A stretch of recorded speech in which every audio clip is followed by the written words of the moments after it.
as Professor Taiwo said, I'm chairing the programming committee with my colleague, Professor Riche Richardson and Professor Tauli Goff. So on our collective behalf as a committee, I thank each and all of you for being here with us today.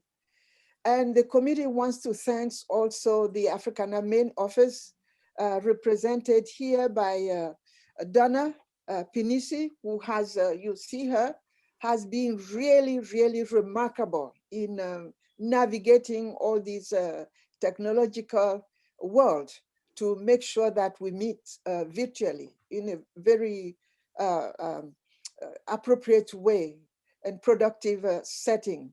And I thank also Lorraine Palmiter, who will, as I said earlier, she will be coordinating the Q&As when they come to the chat box. So, so again, I would like to reiterate our appreciation to our co-sponsors, the Department of Psychology, American Studies, Department of Literatures in English, Feminist Gender and Sexuality Studies, Institute for African Development, and Black Biomedical and Technical Association. I want to emphasize here, this is a group of students, and they have been really remarkable in joining us. And I would like to say that Dr. Jonelle Daphne was a member of the BBMTA a few years back. Okay, so we thank all of you who have joined us from various parts of the world. As we indicated in our description of the program, the COVID-19 pandemic has exposed acute health and broader socioeconomic disparities in the American society. As Black, Latinx, Native American, and other minority communities in general have registered disproportionately the highest rates of infection and death. The intersection of race and gender constitutes a critical factor of societal and health burden on Black women. This panel of eminent specialists in medicine will discuss various aspects of the weight of the health burden borne by Black women. I would like to specifically thank Dr. Jonelle Daphnis, class of 98, former Ujamaa RA, and currently an emergency medicine physician with a master's in public health from Columbia University and his medical doctorate from SUNY Stony Brook School of Medicine. Currently a clinical assistant instructor of the emergency and internal medicine combined residency program at Kings County downstate. To achieve his professional goal, Dr. Daphnis has been traveling the world, documenting moments as a cultural ethnographer and photographer, shadowing an OBGYN in Ghana, in Accra, Ghana, and assisting in establishing the Margaret Sanger Center of International Center in Johannesburg, South Africa. More recently, Dr. Daphnis has been instrumental in beginning the process of marrying Kings County Hospital's resources with a rural clinic in northern Haiti. Spent months in Rio de Janeiro, working within the Ministry of Health, photographing and documenting the Universal Healthcare Initiative at work. Earlier, after successfully completing his Master in Public Health program, Dr. Daphnis then used the knowledge learned in a rural hospital, the Albert Schweitzer Hospital of Deschapelles, Haiti, and taught children in Philadelphia, Yonkers, and New York City. Dr.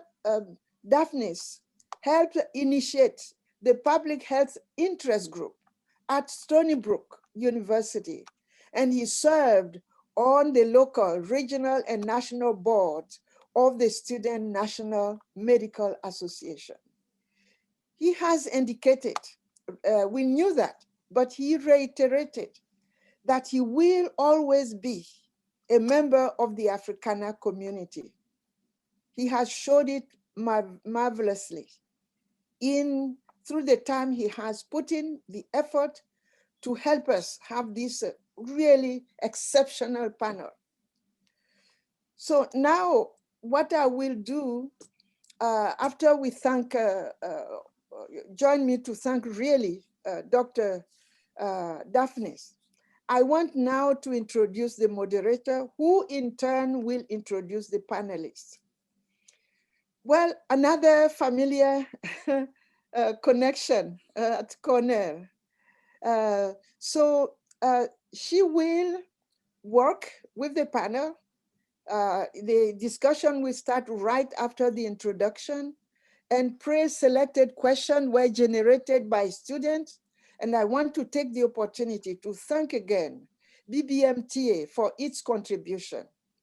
So now it's my pleasure to introduce Dr.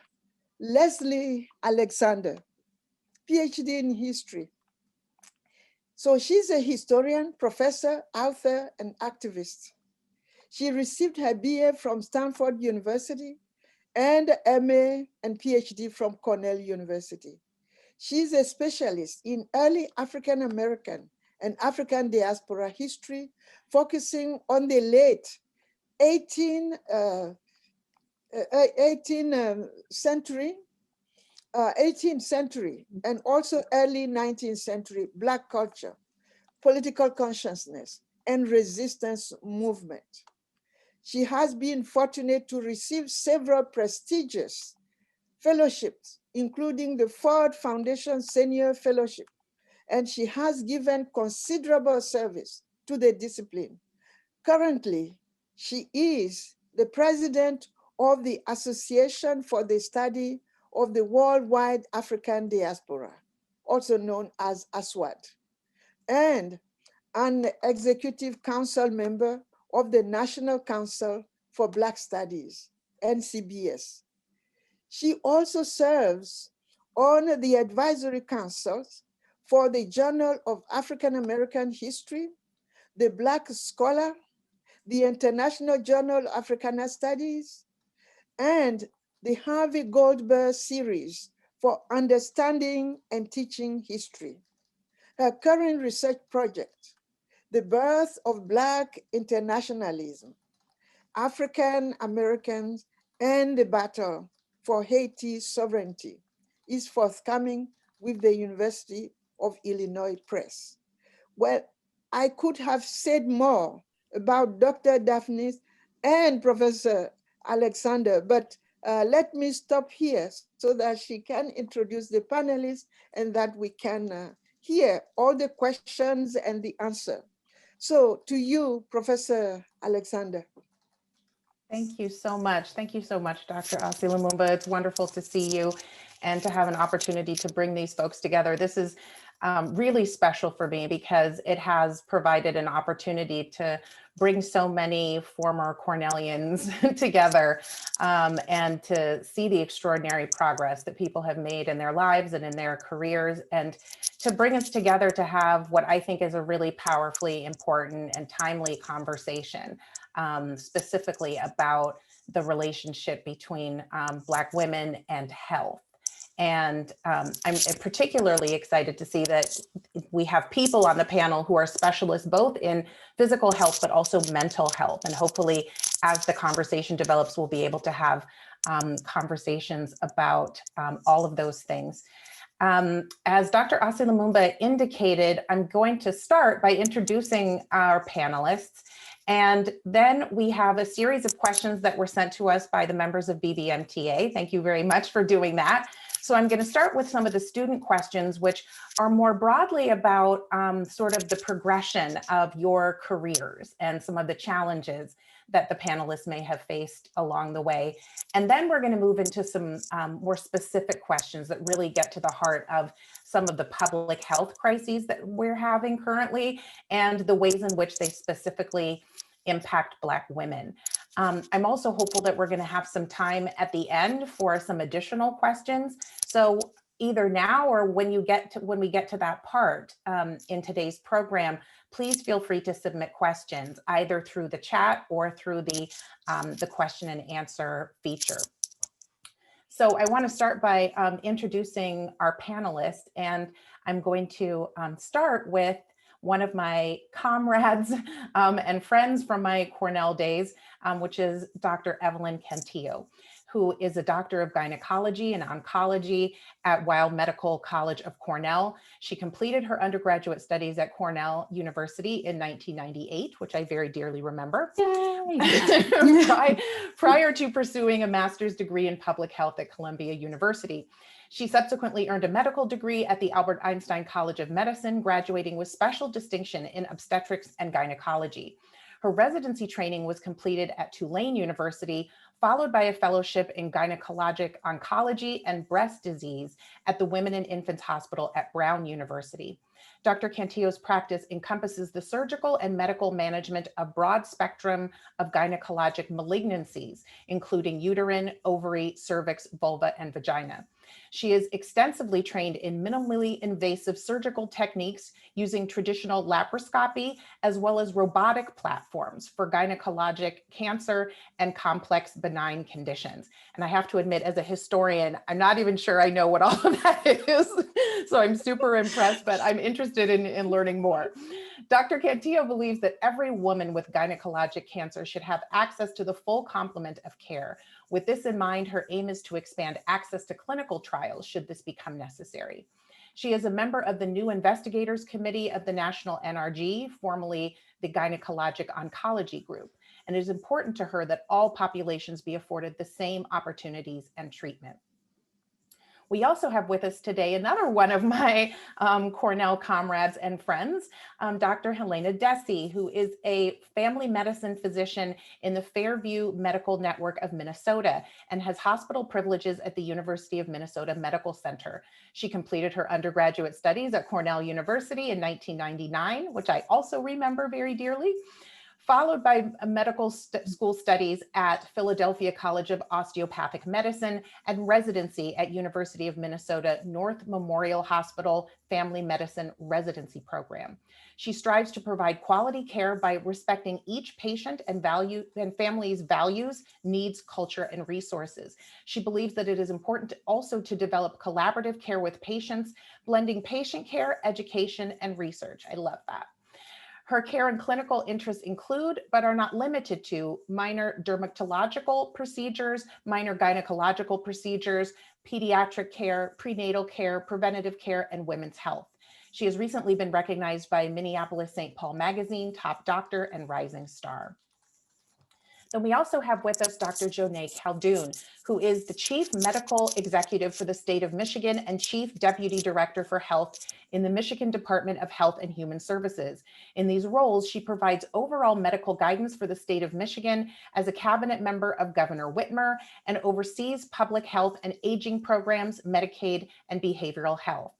On February 10th, 2021, she was announced as a member of the COVID-19 Health Equity Task Force under the Biden-Harris administration. Congratulations on that. We definitely need you. She attended the University of Michigan for her undergraduate studies, where she received her Bachelor of Science degree in biology in 2002. She then attended the Perelman School of Medicine at the University of Pennsylvania, where she received her medical degree in 2006. She completed her residency in emergency medicine at SUNY Downstate Medical Center in 2010 before attending the George Washington University, where she completed her Master of Public Health degree in 2013. And I do want to mention to everyone that she has really she has carved out some very special time to be with us today. And she's actually only able to be with us until about 5 o'clock because she has to attend a a special meeting with Governor Whitmer. So we're very grateful for the time that you've made to be with us. And last, but certainly not least, we have Dr. Marva Robinson, who is a licensed clinical psychologist practicing in St. Louis, Missouri. She completed her master's and doctoral studies in clinical psychology at Nova Southeastern University, where she graduated with a specialization in forensics and a focus in child, adolescent, and family psychology. Dr. Robinson currently serves as the past president of the St. Louis chapter of the Association of Black Psychologists, an organization focused on addressing the mental health needs of people of the African diaspora. She also works with the respected Better Family Life organization as a clinician in their gun violence de-escalation program. Dr. Robinson started her private practice, Preston and Associates Psychology Firm LLC, in 2013, so that she could have the freedom to reach families where they are. She has worked with her colleagues in the St. Louis Association of Black Psychologists to address the acute crisis needs of the Ferguson and greater St. Louis community. Thank you so much for your service in that regard. Her recent work to help address the pain of her community led her to become a respected clinician in her field. Dr. Robinson has conducted workshops in an effort to help prepare her colleagues for addressing community trauma. Her recent trainings have been held for the Missouri Psychiatric Association, Washington University Clinical Psychology Graduate School, and the St. Louis Veterans Affairs. A repeat guest on MSNBC and NPR, Dr. Robinson shares her insights on the role of a clinician in the midst of community turmoil. She is currently working in St. Louis, Missouri full-time with veterans, in addition to recently joining the adjunct professor staff at Webster University. So as you can see, we have an extraordinarily distinguished panel.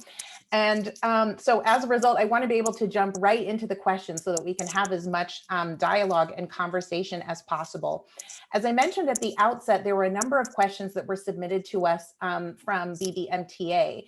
And I'm hoping that it's okay with the panelists that we start with the students and some of the questions that they have about your journey as professionals.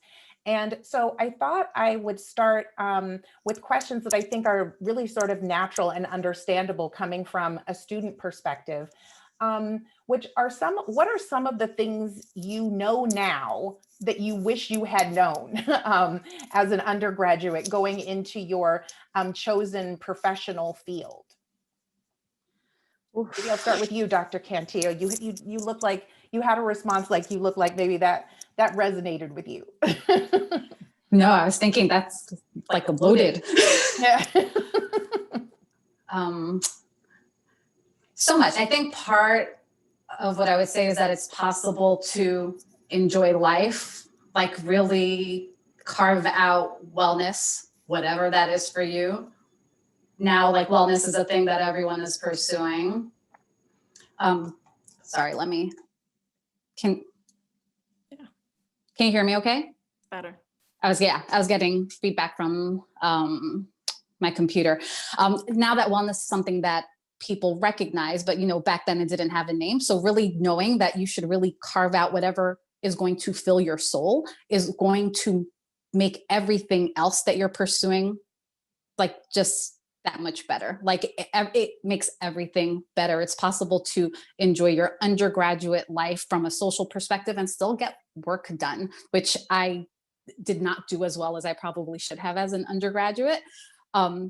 And kind of realizing that you don't actually get more time later. Like it's never like, I'm going to have so much time. It never really comes back. So you really have to learn how to be very mindful about managing time and making sure you remember yourself, kind of very generally. I think I would add to that as well. I totally agree to do everything you can in undergrad to enjoy yourself and find hobbies that fill your cup. But also, I think I minored in Africana and majored in sociology. And I think in medicine, we have this traditional route, like you have to major in sciences and you don't have to. I wish I had taken more diverse classes because it makes you a better doctor, anthropology and all these different kinds of classes. And I would say do as much as you can in terms of diversifying your courses. Yeah, and I would just add to that. I think it's really important that people understand there's no like cookie cutter path laid out for whatever it is you want to do. And quite frankly, when I was coming through my studies, I didn't know that the job I currently have even existed. and I just continued to do things I was interested in, meet people, build relationships, volunteer for things because they seemed interesting to me. And then things just started kind of rolling from there. So I think it's important people don't try and say, I need this degree, I need to do this particular residency. Do the things that are interesting to you, and who knows what will happen. I would agree with that. I think I would probably add that being crystal clear about what your why is or what your end goal is, because along the way there will be barriers, there will be detours, there may be moments where you think, can I do this? But I think if you know what your ultimate goal is for yourself, that will help to serve as a motivating factor to keep pushing forward. And surround yourself with great mentors, because that is also critical. Thank you so much. I'm so grateful for those responses, especially the ones about allowing yourself to have a full, rich, and diverse life. I think that when I look at students today, I just see them feeling so stressed and under so much pressure to know walking through the door exactly what they're going to do with the rest of their lives and to just perform. And I think reinforcing and remembering that it's important to have a rich, full, whole life is such a powerful lesson. So this next question I want to ask you, I think is a really important one, but it's a little bit loaded. But this is also a question that came from the BBMTA members, which is just about, are you willing to share some lessons that you have learned along the way once you sort of, launched into your careers that you did not really get the training for through formal education? Like, are there unexpected things that came up along the way that you're just sort of, even with your intensive residency programs and medical school and everything that you went through, like, what are some things that have come up for you along the way that no matter how wonderful your formal training and your Cornell education was, you just really weren't necessarily prepared for?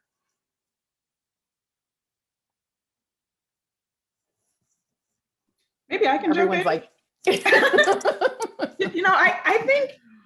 I think in medical training, you don't get a lot of training on leadership.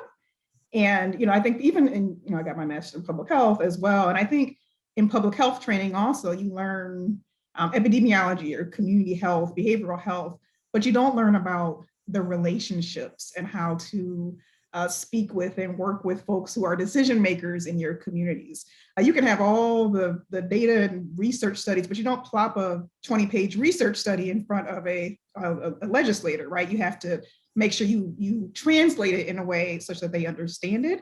So I think it's about kind of leadership, relationships, and how to engage with people who are outside of medicine, which is really important. And I don't think we're really trained to do that in our formal training. So it's interesting. It's another very loaded question. I think, I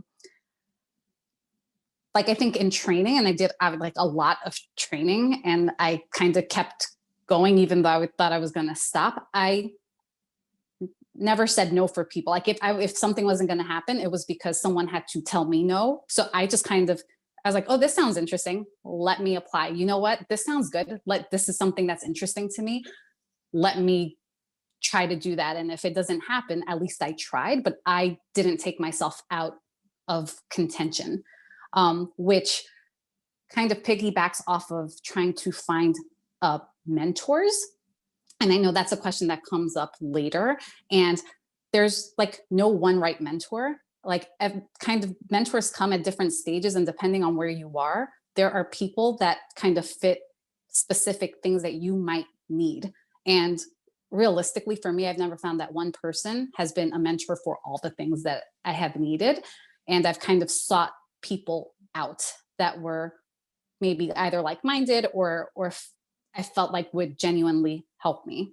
So it's, you know, medicine is tough. Medicine is, I love the fact that we're having all these conversations about health equity and really focusing on that. But like being a trainee, and depending on where you are and depending on what specialty you do, can be pretty isolating as a person of color, whatever you are, Latinx, African American, whatever it is, it can be pretty isolating.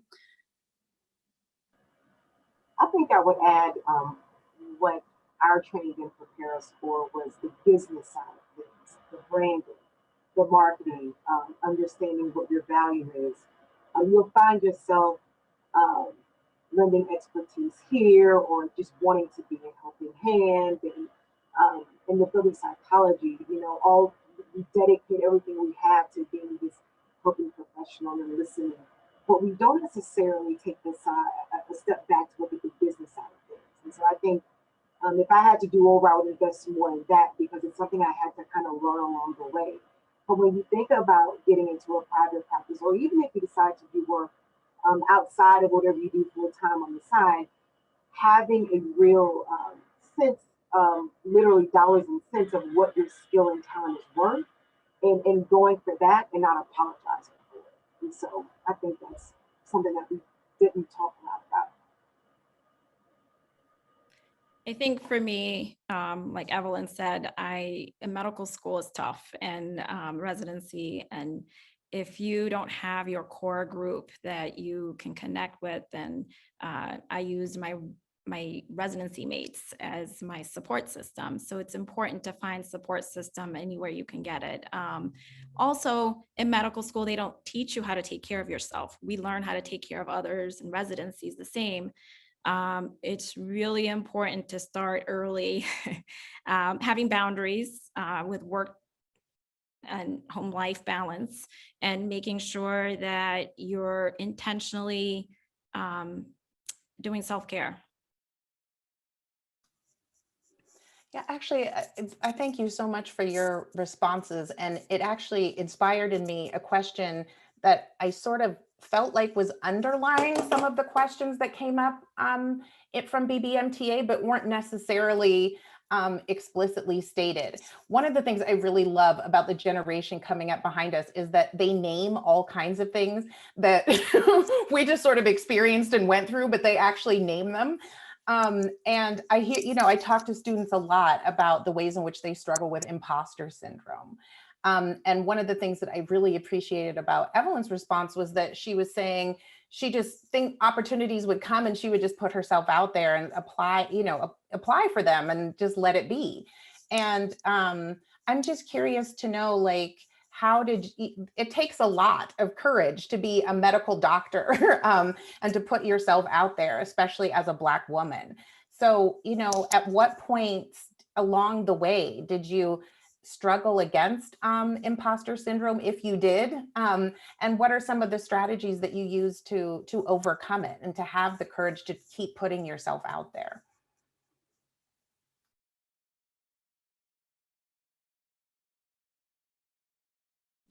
I mean, I could jump in. I feel like I still have imposter syndrome. I'm not going to lie. So like to reiterate, I've done a lot of training, and kind of each hurdle was like subspecializing even more. So I feel like it's a very magnified, very magnified for me, because like GYN, so gynecologic oncologists, there are maybe 60 or 65 spots like per year in the country. So it's a very limited number. And so if you imagine that pool is not very big, so to be a person like Latinx, Black, like anything, it's a very small number. And it is still very white male dominated, even though it's within obstetrics and gynecology, which is actually very female right now, because it's such a surgical like portion of this field. It's still very white male dominated. And so I feel like it is a thing for me that I'm always trying to, like, I feel the pressure of everything. Like, I was the only Black person that trained at my fellowship in their existence. So that was like, I was like one of 25. So anything that I did felt magnified. Like, so much pressure about boards, oh God, if I fail, it's going to reflect on like every other Black person. And I like it, and it's like a pressure that other people don't necessarily feel. Yeah, and like I still do it, and I still, like, every once in a while I have to ground myself and say, I deserve to be here. Like, I have worked hard, and this is like, it's almost like talking to yourself in the mirror and saying, I deserve this. I've worked hard. I deserve to be here just as much as everyone else, and really having those conversations. So I still actually feel like I have it because I am fairly junior in my career, because I took time off after college and because my training was actually 12 years. So it was a long time. Yeah, I think I've gone through stages. I mean, I remember early on, maybe high school, being the only, or college as well, being the only African-American in advanced placement classes, or I went to the University of Michigan undergrad in the honors program, being the only African-American in the entire freshman class of the honors program, and just really always feeling like I needed to be quiet, almost scared to speak up, scared to show whatever I know, scared I was going to be wrong, that people were going to look at me, and, you know, again, the entire Black race on my shoulders. But I think for me, I had mentors. I had really important mentors. And I remember even when I was in medical school, I had an African-American male who was my senior resident when I was a medical student. And I remember him pulling me to the side after rounds one day and saying, Jonae, you know this stuff. Like, I know you know all this stuff better than everyone else who's like speaking up. You know all the answers, because I talked to you afterwards and you know all the answers. Why don't you ever speak up? And it kind of dawned on me, like, he's right. I'm just so scared, and I just want to stay in my shell so no one notices me. And I think that, and several other mentors, I finally just kind of found my voice and realized that, you know what, I'm well trained. I do have the background, the expertise, and I deserve to be in the room, and I'm going to state my piece. and that's just how it's going to be. And I've been lucky to have other people elevate my voice as well. So that's really important. The mentorship and support of others is really important. I agree. I think remaining, again, grounded in that original why and that original purpose is again critical, and aligning yourself not just with individuals who you see as supportive, but organizations.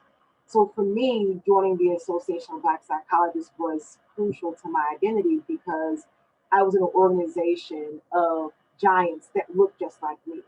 So I was prepared for the barriers that will come, the doubts and the naysays, but being able to have a force that aligns you and affirms you allows you to stay the course. And again, being reminded of what your ultimate goal is that you set out for in the beginning also serves as a motivating factor.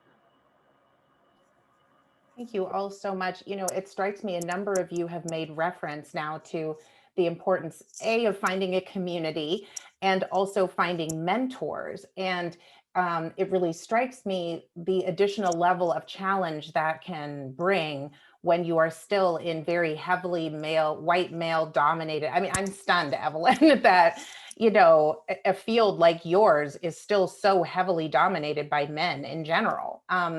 So I'm just wondering, you know, if you can share a little bit about the process that you have gone through in actually finding a community, and in particular finding mentors, given the sort of demographic, the dominant demographic in your field.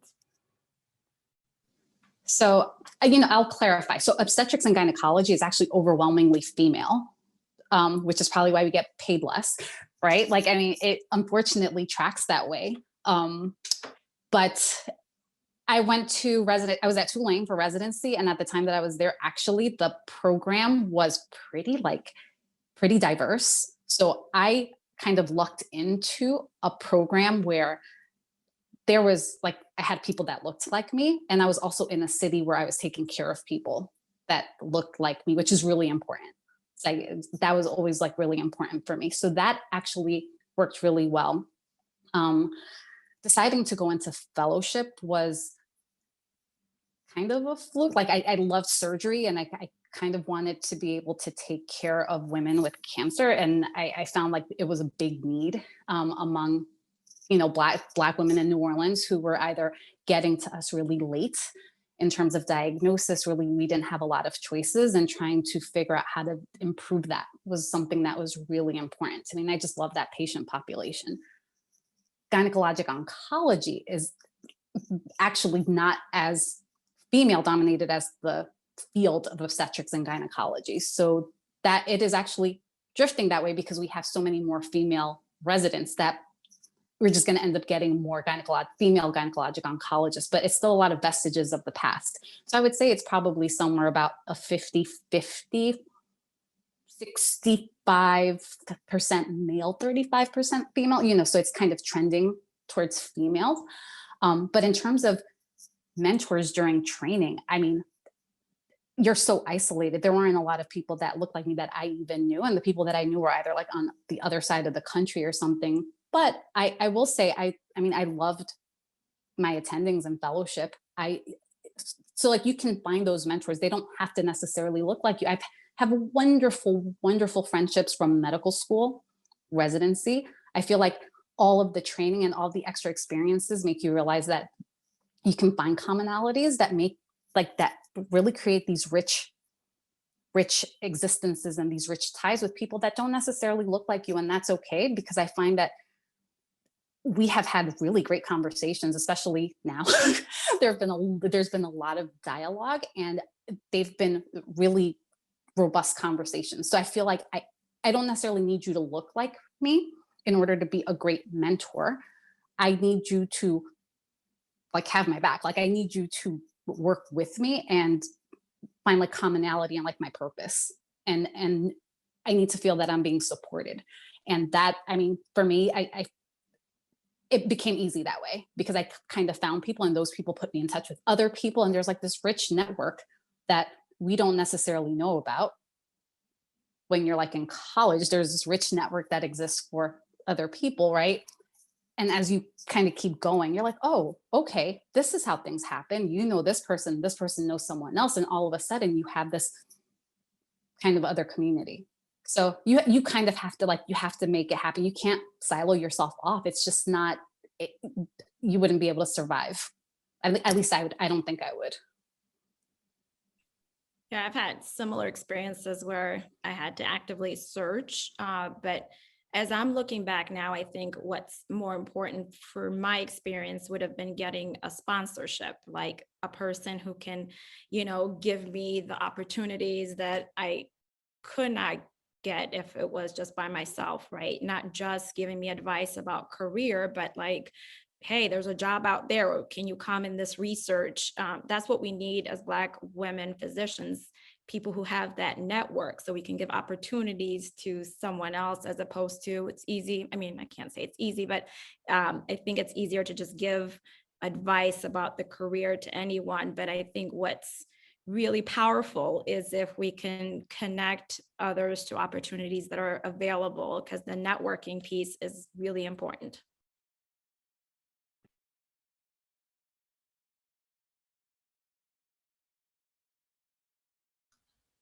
Do either of you want to say anything else about that? You know, it strikes me. It's been interesting to hear your responses, because it's reminded me sort of the importance of mentoring in a twofold way. I'm obviously not in the medical field, but mentoring was so extremely important to me early on. I mean, as a graduate student, but then really throughout my career. But it's interesting now to be in a position where I also am realizing how important it is for me to be a mentor. You know, every time I walk into a classroom, I'm reminding myself, okay, there is someone in this room who is who you were, right? And in the same way that you needed someone to reach out and to recognize that you had potential, you know, there's someone in this room who needs you to see that now in them, you know?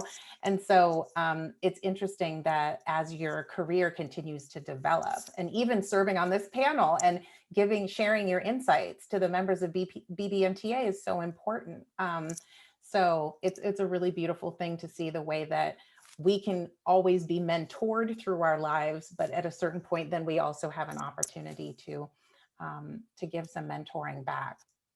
I know that Dr. Khaldun is going to have to leave us sooner rather than later, which I'm so disappointed about, but we appreciate the service that you're giving to our country, especially during this time.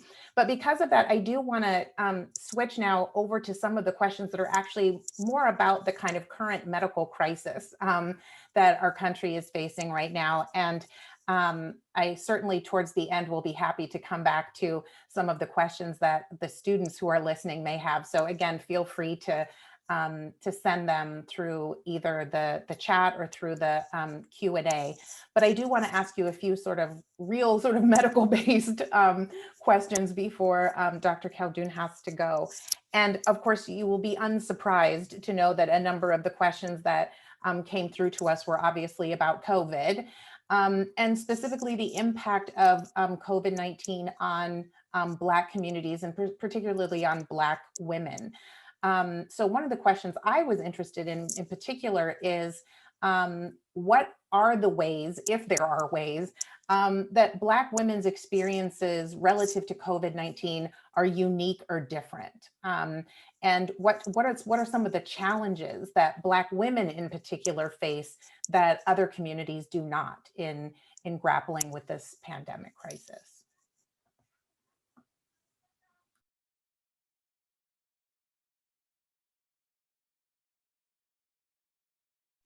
Sorry, thank you for the reminder. So, I can speak from both personal and professional experience. And we all know as Black women, we're often the caretakers of our families, of our communities. I mean, for me during this pandemic, I have 3 children. I'm a wife. I'm the person who's basically in charge of the COVID strategy for the state.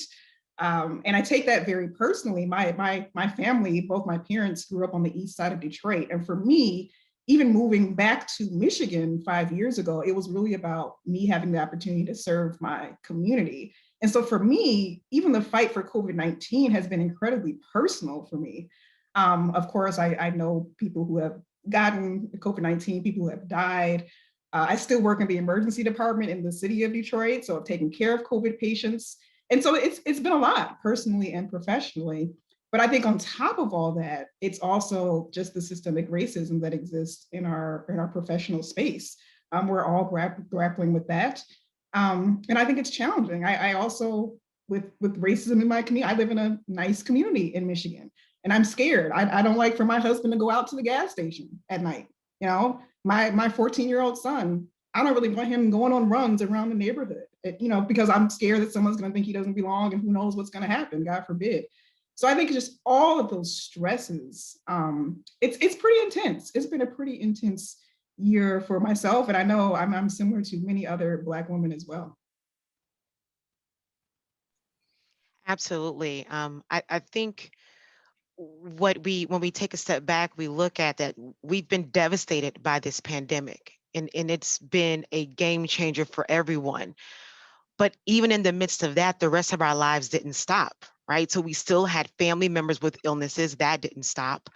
Having to go to a job, that didn't stop. Being the nurturers for families, and then also operating in America as both Black and brown and female, right? So those stressors didn't stop either. And so what we've seen is a pile-on of stressors that are unique at the intersectionality of being both BIPOC and female that have just become massive. And yet, because we're the bedrock, we're still expected to carry out these duties, still respond when mom is being called, still have dinner made, and all these other duties that we take on. While on the other side, going into jobs, being on the front lines, and just seeing devastation face to face. And so grappling with the breakdown of how that feels to our own psyche, knowing that self-care is needed, but still life continuing and not being able to stop.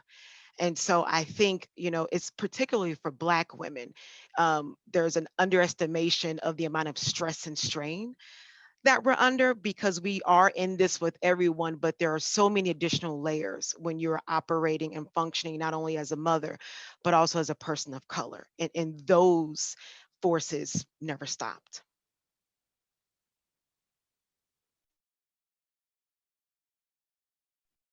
I just wanted to share just a personal experience being a family medicine doc. I see lots of patients who've had COVID, and recently I've had patients that I had to refer to the post-COVID clinic because they've had all these constellation of symptoms that we didn't know was related to post-COVID syndrome.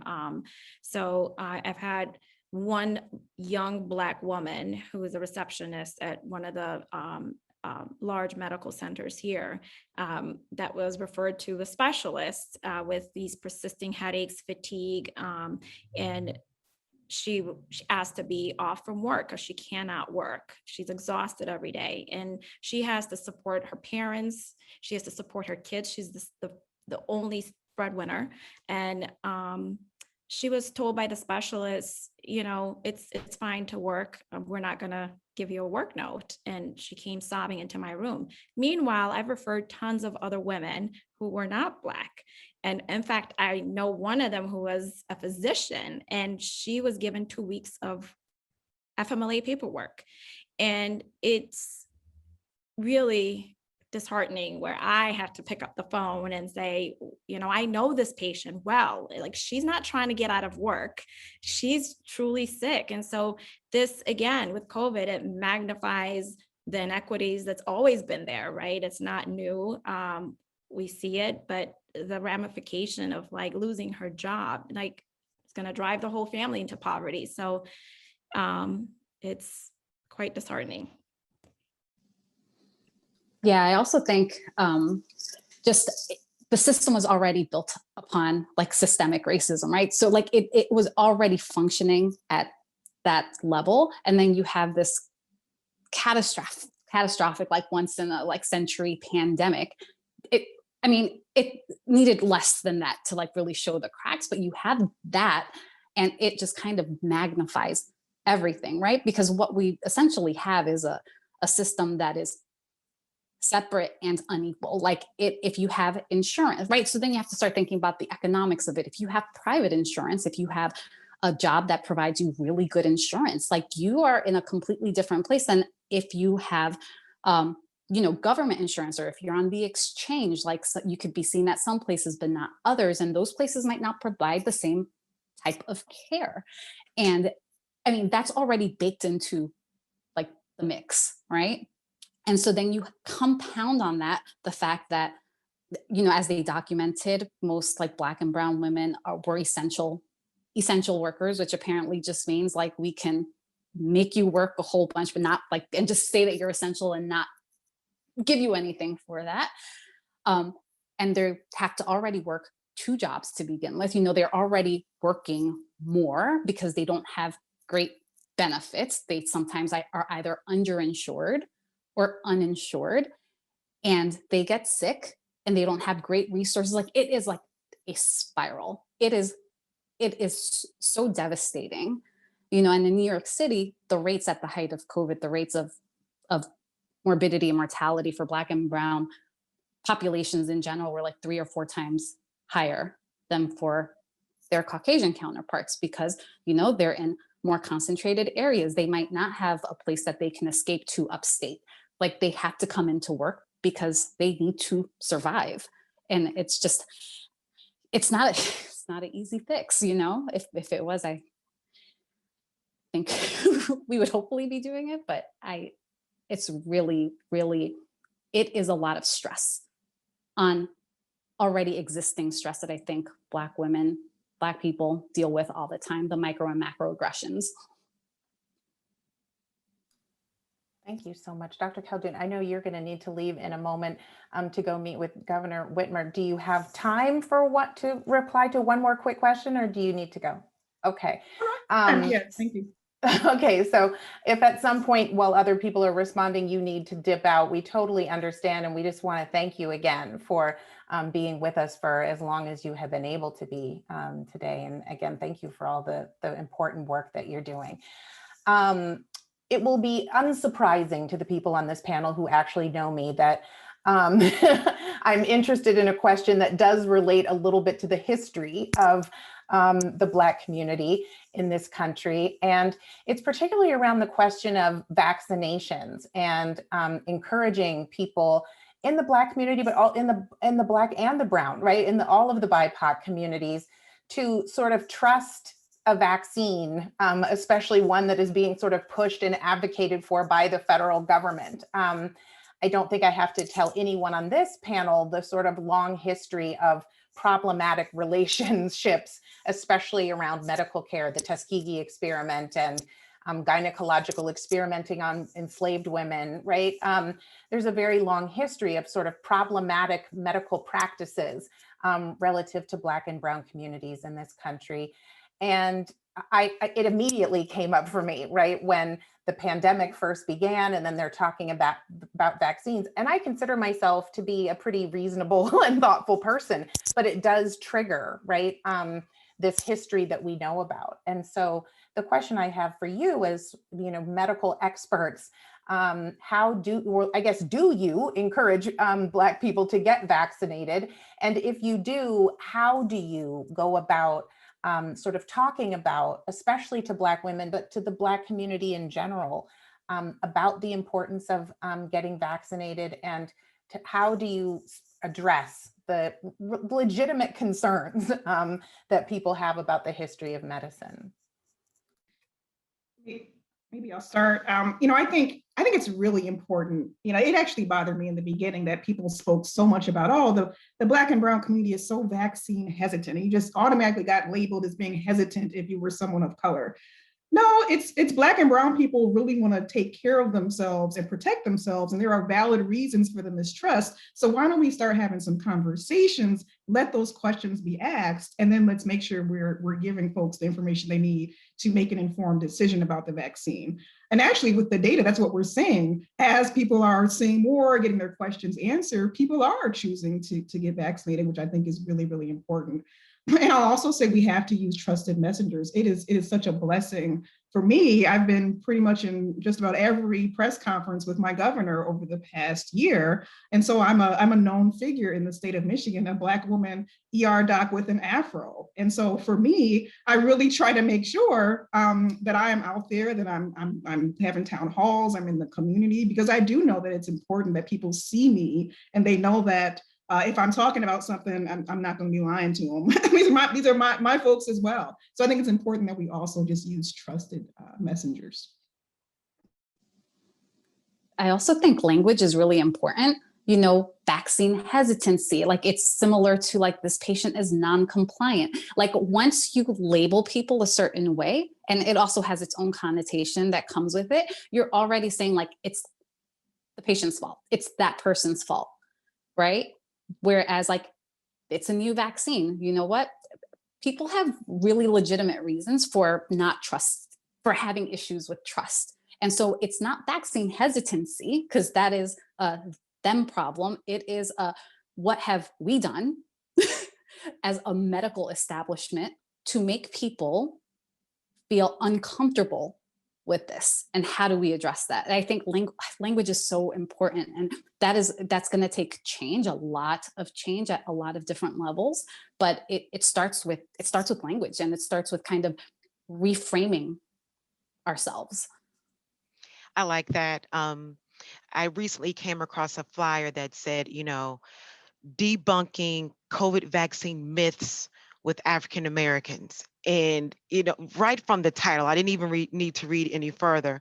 But I mean, and just even in reaching our community, this goes back to the prior discussion about this heavy lift for Black women in particular, oftentimes being that trusted source in the community and being the one to provide information. I actually work for the federal government, so I'm all too familiar with the reluctance that people have. And so what a group of us have done here, I work for the VA, is to really lay out how providers can just open up the discussion about the vaccine. How can providers be aware of the legitimate concerns about vaccination, educating about the history of the federal government when it comes to vaccinating communities and medical apartheid and health disparities. So we've had this discussion about, well, first of all, our goal isn't to just force someone to say yes, but our goal should be to be listeners,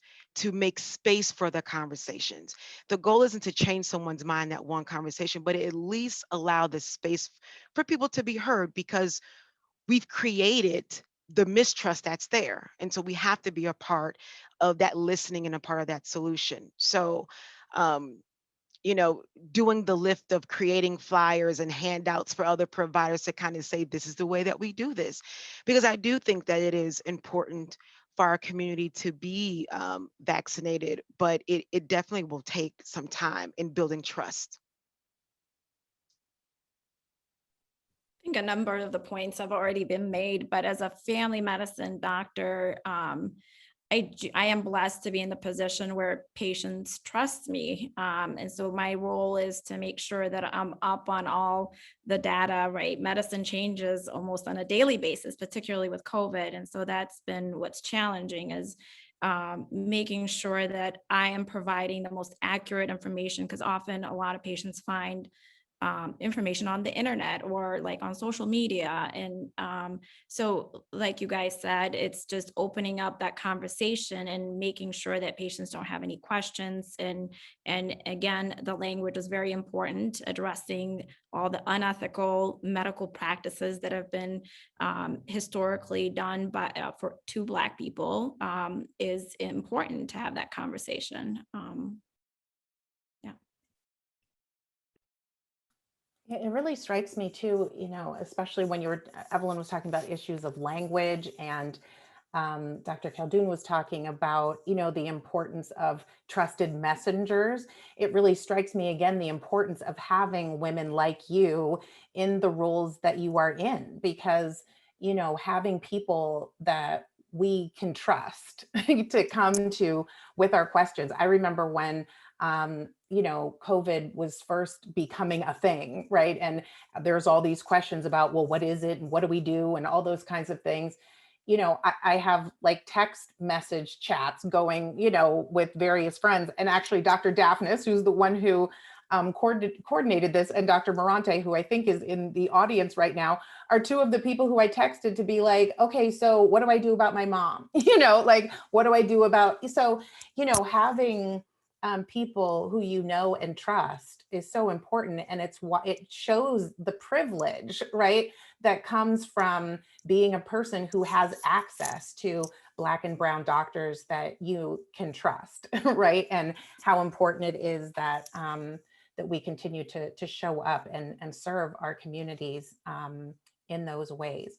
A number of you have made references to the fact that COVID has really unveiled a number of kind of underlying issues relative to healthcare, particularly for Black communities and Black women specifically. What are some of the underlying issues, the real sort of core changes that you feel like need to happen? I'm not asking you to have solutions to them. You're like, thank you. But you know, what are some of the real challenges that you feel like sort of continue to plague Black women, Black communities in general relative to healthcare? And what are some of the real changes that you feel like need to be made going forward?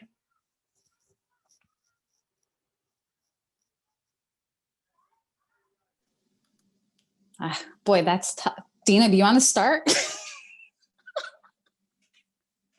She's passing the buck. That is really tough. I mean, I think, you know, we all see different things. I'm a gynecologic oncologist, which is like super specialized. So I think once people are getting to me, I think what we're going to start seeing actually now are a lot of delayed diagnoses. People just like were not coming in for like screenings.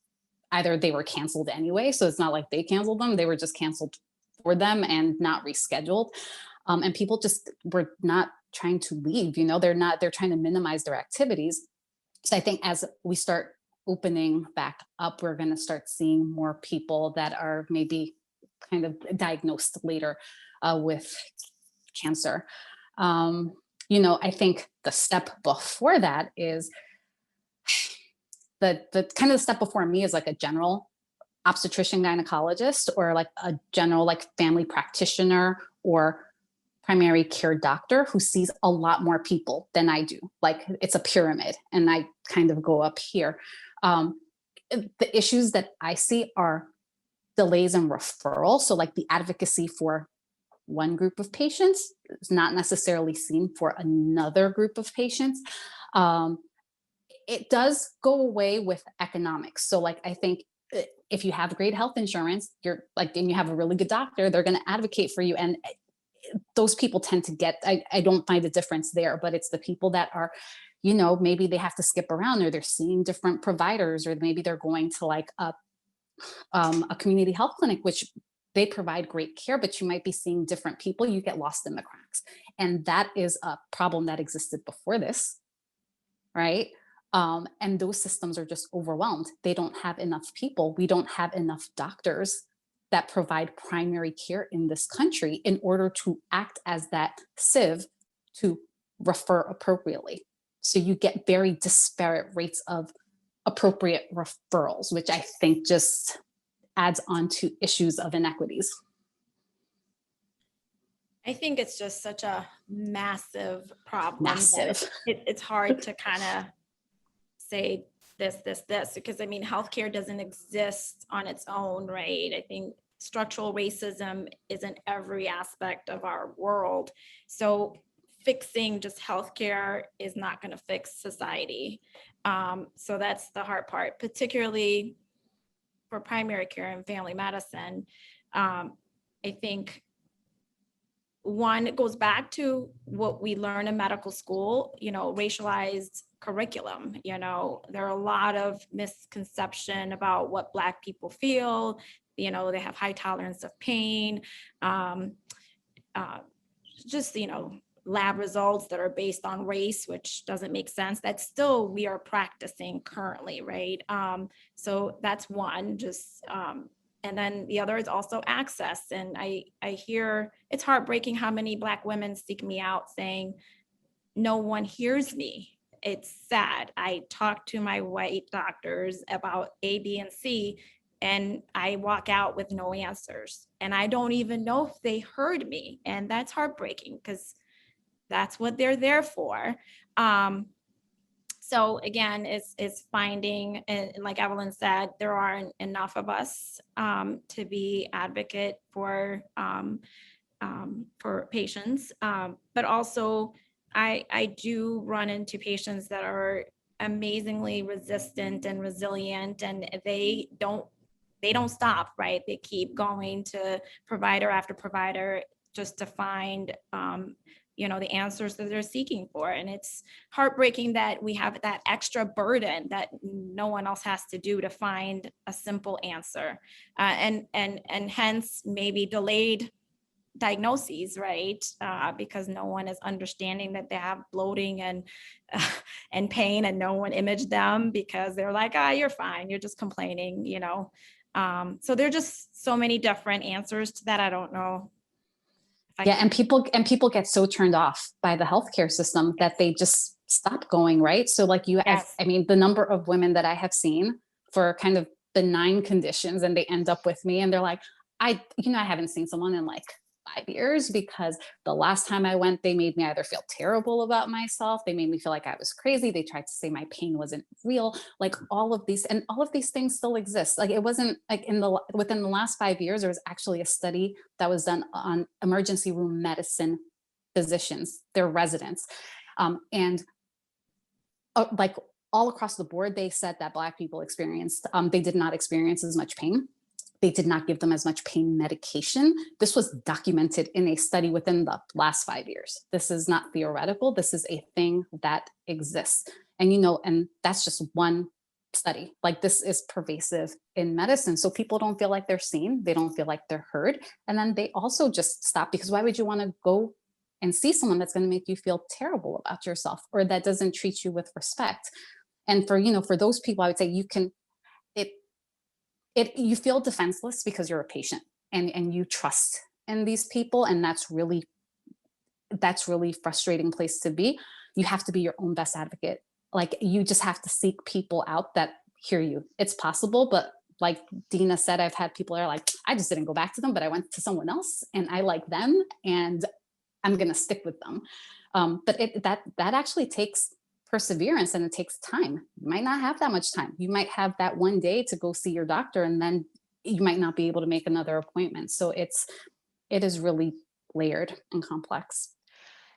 I see that question as if I were to think of what my ideal plan would look like, right? So it would be this huge equity access plan. And there's some core things that would have to be in it. One, you would have to have trusted providers at the forefront, not just at the face of it, but in the decision-making room. Oftentimes people get a sense that, I see a diverse panel on the news, but are they actually the ones in the room making the decisions? Because the rollout plans don't feel as if it's matching who's on the stage. So trusted providers on the front line in the decision rooms, access is huge. Not just the days of the week that access to vaccine is available, but also the times of the day. Because remember, if your kids are virtual schooling and you're working, having to have an appointment before 3 o'clock just doesn't work for you. So I think a lot of the times access really isn't something that's taken into consideration. And transparency, that's a big one that I hear a lot with the patients I see. Why is it that Johnson & Johnson is offered in this community, but way out in the rural areas, they're offered Pfizer, right? So there has to be these real transparent discussions about the types of vaccines, who's getting what, and why there's a difference. People want to know, because again, that level of mistrust is there and we have to earn that back. And lastly, I would say there has to be real community partnership to overcome something like this. So that means having people with the ability to sign up for a vaccine or even receive the vaccine at multiple levels within their stores embedded in the community, not just having to drive. I'm in St. Louis. And so it's been horrific to witness how St. Louis City, the largest city, it's like a desert. And we're how many months into the vaccine release? And so they'll say, oh, well, we'll release it at Walmart's, but there's no Walmart within the city limits of St. Louis. And so looking at what stores are in the communities, looking at school districts being an option to open up mass vaccine clinics, churches. I mean, we forget that the bedrock of our communities is often the faith. So why don't we have pastors and bishops a part of these community conversations? Why don't we have mass vaccine clinics at our local churches? So I think if you have stakeholders a part of these decisions, we would be able to see it by the rollout plan. And I think that's missing from a lot of places. It definitely is missing in the city where I'm at. Yeah, the issue is that it hasn't been national, right? It's been statewide. So depending on where you are, like in New Jersey, actually, and depending on what like county you were, some places actually did do it with their churches because obviously that's the smart thing to do. Or they went to the pharmacists were able to do like, there's actually someone in New York and Brooklyn somewhere who did was going to people's homes and like doing the vaccines, and it was part of their program. Absolutely. But you have to, but that's state level, right? So that is like, it depends on unfortunately, what your state's government looks like and whether they were resistant to, vaccinations and masks and all of these things. That's going to really inform how they roll out these vaccines, unfortunately. And it makes it worse, right? Because if you have a governor who doesn't represent the ideals of the city, which has the largest population, and they decide to roll out a vaccine plan in rural areas and not the city, well, then by the time they do roll it out, there's reluctance. Like, well, why is it now that we're getting it? Why is it a different type of vaccine? And so that only reinforces the reluctance. And then they turn around and say, see, that population just doesn't want it. But we're not looking at the reasons that lead into that reluctance and the behaviors that took place before that. So it's complicated, Dr. Alexander. It's just a little complicated. But y'all are handling it. You're tackling it for us. So I appreciate that. No, that was really, really helpful. We have a number of questions now that are starting to roll in through the Q&A. And in a second, I'm going to check the chat as well. But I have one more quick question it's actually not a quick question. I don't know why I said that. That's a lie. But I have one more question I want to ask you. from the previously generated questions, and then I want to try to turn to as many of the questions that are being submitted via Zoom as I can. The last question I want to ask you is about the relationship between systemic racism and research. We've been talking a lot about the relationship between racism and care, but what types of relationships do you see between systemic racism and research? And I'll say very personally, I have a real interest in this question because a few years ago, I was diagnosed with an autoimmune condition that disproportionately affects Black women. And every doctor that I went to was like, we just don't know that much about it. We don't know that much of that. It just was kind of the response that I kept getting. And finally, I was like, why don't we know more about this? And one of the doctors who just so happened to be a Black woman said, well, it's because it's a disease that disproportionately affects Black women.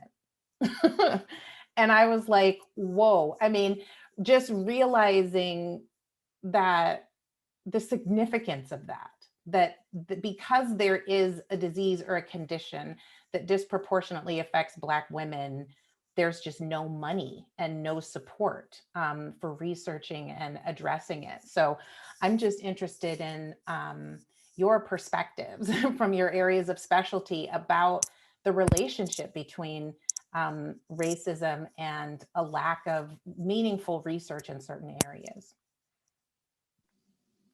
I mean, I could start because part of my job is actually research, and that's actually one of the things that I am very highly committed to. You know, from like a cancer perspective, from a gynecologic cancer perspective, it's all right. It's a women's cancer, so they tend to be underfunded anyway, because I mean, breast cancer takes a lot of the money, and gynecologic cancers, although they occur, percentage-wise, are overall rare-ish.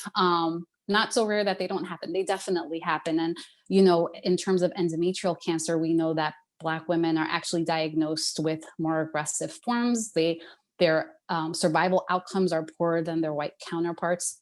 You know, when you take a step back and look at clinical trials, which is what I'm like, part of what I'm interested in is our ability to enroll into clinical trials. So we have been at a static less than like 10%, if we're lucky, of this is everyone. This is like Black, all comers, Latinx, Indigenous, like everything, less than 10%. So when you are kind of developing all these treatment modalities and you maybe come upon something that's new and might be beneficial, our comparator, like we are applying a treatment that has not really been studied in our populations, right?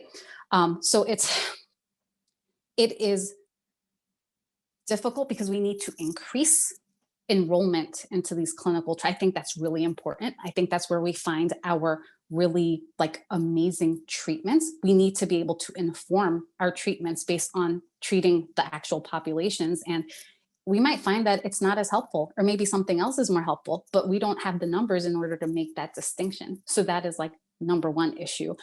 A lot of these clinical trials are performed at like academic centers. So if you look at the country is very rural. There are a lot of places that are either very rural, like really far away from major academic centers. So if it's going to take you 4 or 5 hours to get someplace, you're probably not going to go.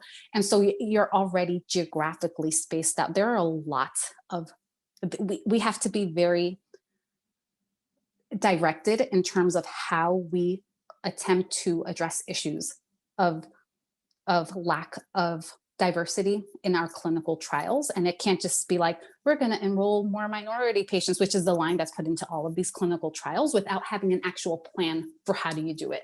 How do you do it? Do you engage the clinical, like the community health centers that are close by, and maybe you have some type of relationship with a place that might be far away so that you could get more people enrolled into trials? Like, how are we, I hope to kind of address these issues? It is, from a gynecologic cancer perspective, it's really tough because we don't have the data, but we know that our outcomes are poorer, but then we're treating people based off of a paradigm that's not about us.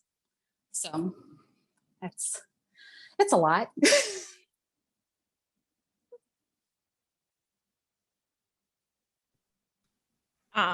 I was just thinking about, I don't do research, so, but I was thinking about racialized medicine, right? I think I don't know much about the particular diseases that you're speaking about, but if we are learning, if our premise is that racialized medicine is accurate, right? It explains the racial hierarchy, then it's problematic anyway to think of it that way. Instead of saying, why are Black women affected by this particular disease at a higher rate? Is it socioeconomical? Is it environmental? Or is it just explained by race? So if we start from the get-go, from medical school, from research, saying, let's pick people not based on race, but based on environmental, socioeconomic, because we're asserting that there is a cause because that person is Black. So that's problematic to me. And it took me all these years to kind of unlearn what I learned and relearn it in a different lens. I don't know if I'm making sense, but yeah.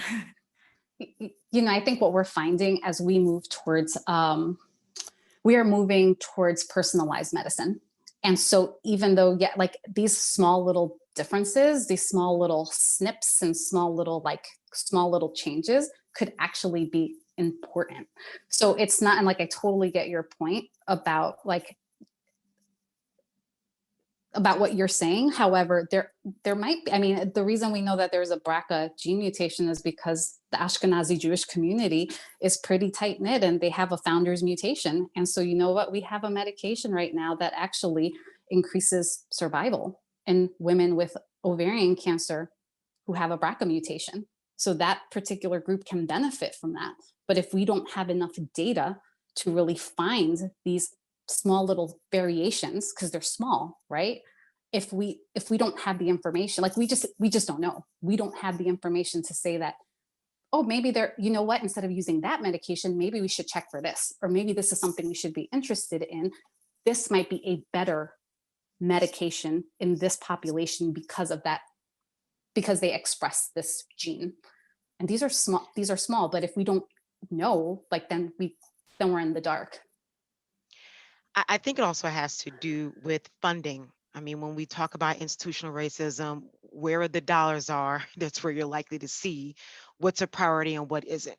And so I know in mental health, a lot of the large funded research programs, don't have an emphasis on studying mental health treatments in Black and Brown communities. It just doesn't exist. So it's not that the work doesn't happen, but then you have so if you do it and it's out of pocket, then it's also about getting it published, getting it recognized. And so it's a lot of those lenses that tend to reinforce or keep the pool of research political in that manner. So we have gotten a ton of wonderful questions that we are unfortunately not going to be able to get to all of them. I think it really speaks to how important and timely and relevant this conversation is, and the need for these kinds of ongoing conversations to take place. I do want to at least address a couple of the questions, and one actually is particularly for you, Dr. Robinson, and I wanted to address this one in particular because we haven't yet had a chance to talk in detail about mental health. And this is a question that comes from one of the attendees who is interested, I think, in sort of different types of mental health strategies. It's a person who belongs to a group of women of color who regularly convene to give each other support. And this person is interested in your thoughts and recommendations about what types of strategies they can use to continue to share and build community, but also to help each other navigate some of the negative challenges that they experience, like workplace racism or different types of issues and challenges in the home. Oh, we need you to unmute yourself. Yeah. I think the fact that they are meeting in and of itself is one step in the right direction. We do need those spaces where we can come together in not only fellowship but debrief and discuss what's going on. usually women can offer or share what things tend to work for them, and then sharing ideas. It may be guided meditation, it may be music that may be helpful, it may be diaphragmatic breathing, maybe yoga. I would say explore different types of self-care regimens that may be helpful, but also try things that are outside of the box. So it doesn't have to be a yoga type thing. It could be getting your nails done together. It could be, you know, looking at a movie together. I mean, it could be whatever tends to lighten the load a bit. You know, that's where the self-care is. And then also looking at different organizations and what may be offered locally. Like I said, I'm a member of the National Association of Black Psychologists, and we've rolled out what's called Sawabona healing circles. And so it's these circles that we have where we do these rituals where we go through some healing techniques. And so there may be something like that in your area, may be able to look online, but I think trying out a different technique, maybe trying something different each time you meet. That way everybody gets a little bit of flavor of what's helpful for them. And now I'm always a big proponent of recommending journaling. I think if you chronicle your day, your experience, because what March is like will not be what April is like. And so having a way to kind of chronicle that is also important. Yeah, thank you so much for that. I especially appreciate your recommendation to try things and think a little bit outside the box. In the area where I'm living right now, there's a group of Black women who have just started like monthly nature walks. And when I first saw it advertised, I was like, okay, I mean, I walk all the time. Like I need to get together and like walk in nature, you know, but it actually, you know, getting together with this group of Black women and just walking through nature and like looking at rocks and trees and leaves and, you know, just actually sort of soaking in and reconnecting, right, to something Absolutely. as basic as similar, you know, and simple as nature was actually a really like restorative and healing experience. You'd be amazed how often we go throughout our day on robot mode and we forget to even stop and connect with our own breath. And so Yes. something as simple as paying attention to a rock does more for the soul than what it seems like it would. Yeah. Well, I see that we are up against the clock. We are out of time. So I am going to turn it back over to Dr. Ase Lumumba. Before I do that, I just want to personally thank all of the panelists. I know you all are very busy women, and I appreciate you taking the time out of your very busy schedules to participate in this panel. I think the volume of attendees that we had and the volume of questions and messages are a real indication of how important this conversation was. So I really want to thank you for being here. And on a personal note, it's just nice to see you and to see how amazing you're doing. So thank you for being here.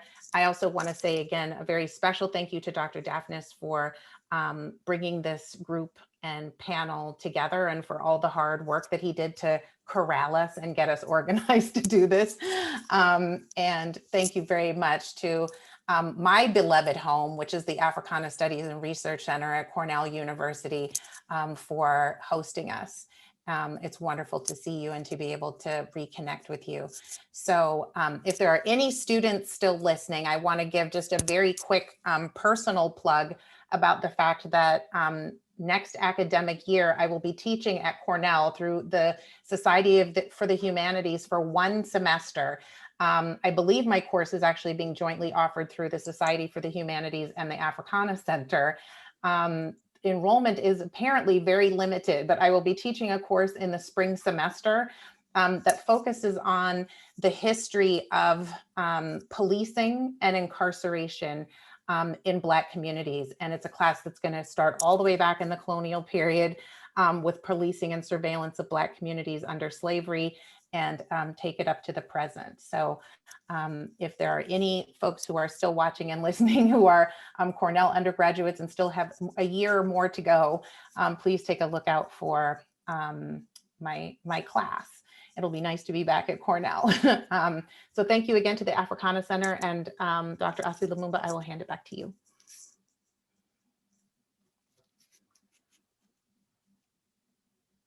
Professor Taiwo, do you have anything to say before I well,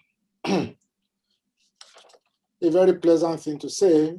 First, it's great to meet you all, the panelists, Dr. Robinson, Dr. Khaldun, Dr. Desi, Dr. Cantillo, and of course, our moderator, Professor Leslie Alexander.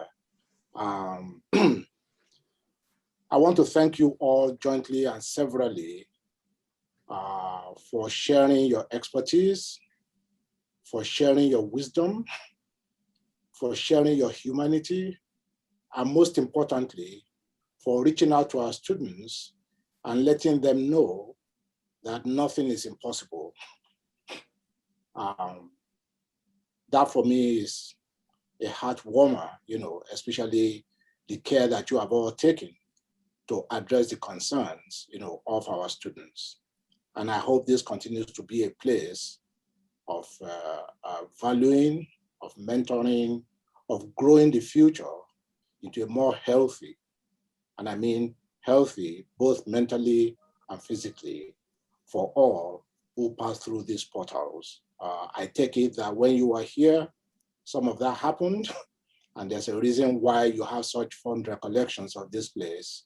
We hope those of us who have succeeded in managing this place after you never create a future where those who are like you now don't want to come back. That would be a tragedy. So I want to thank you all very much, for doing that. I want to thank again our, front desk staff, Donna, Lauren, for this wonderful organization and for taking the time to make sure that this has gone on without a hitch. I want to thank our co-sponsors once again. And I want to thank you, the audience. I hope you keep coming back to hang out with us. And sometime soon, as things begin to progress, we really hope that we can have you here, not just in soul, and in spirit, but also in bodies, so that we can break bread together again, which is part of the tradition, of this center when we hold things like this. I'm really, really honored to have met you all, and I look forward to future conversations. Thank you very much, Professor Lumumba, for chairing this, and to the members of the community, of the committee, for making it happen. That's all I have to say. Okay, thank you so much, Professor Taiwo. And thank you, Professor Richardson, Professor Goff, members of the Planning Programming Committee. Thank you, Dana and Lorraine. Well, if there is an unintended positive in quotation mark here, how can there be anything positive out of this tragedy? But there may be an opportunity for us to think of different ways to communicate. And the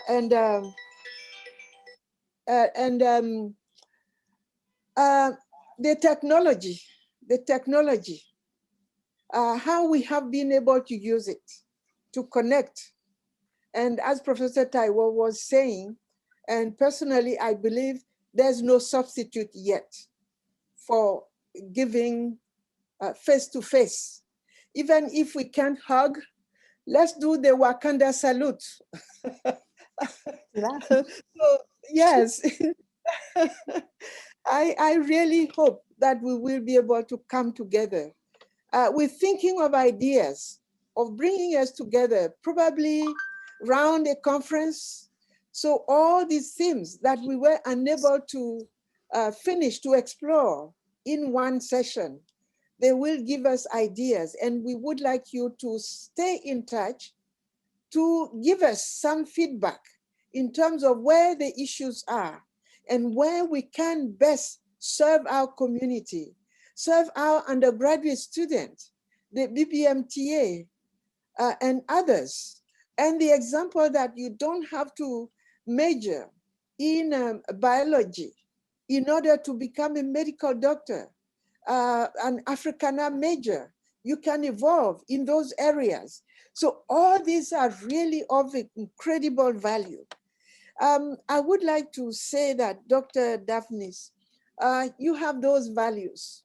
of selflessness, because I told him there are men also who take care of women's health.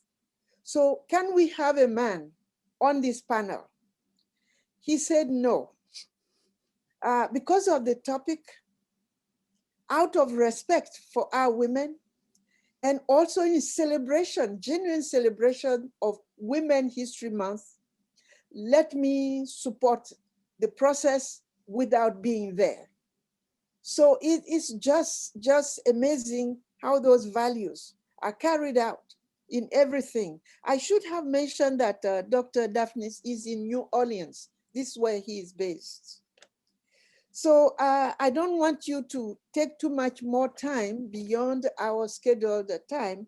So Dr. Robinson, Dr. Desi, Dr. Cantillo, Dr. Hardoon, Professor Alexander, I don't know how to thank you. This is just amazing and great.